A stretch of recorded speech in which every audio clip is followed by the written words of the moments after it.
Evie pulled the bakery door shut behind her, a fell mask hanging from her wrist like a rich lady's handkerchief. It bobbed against the handle as she locked the door, the shiny black crow beak and feathers glinting evilly in the evening's last light. It was perfect.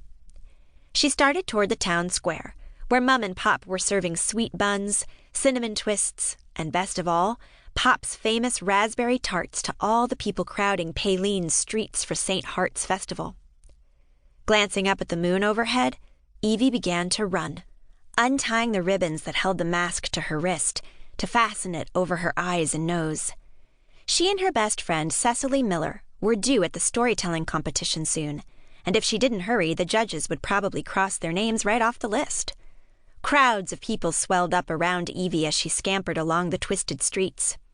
She waved at the shopkeepers shouting at passers-by about flavored ice and play swords painted black to match St. Heart's, and of course, crow masks. Their shops seemed to lean out over the street from behind their keepers, as if they wished for a look at the festival as well. Dodging two friendly elbows and ducking under a hat's ostrich plume that was a particularly unfortunate shade of green, Evie pushed her way into the square. St. Heart's papier-mâché statue loomed from the center like a frosted cake in a swarm of ants. The St. Queen's black sword held high above her head.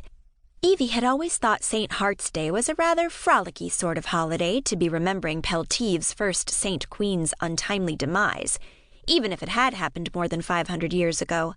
But celebrating was much more fun than wearing black and pretending to cry, so Evie had long decided not to bring her concern before the Ajules. It'd be a night to avoid them anyway, since all Ajules did was walk through the crowd and tell people they should be praying a bit more and laughing a bit less.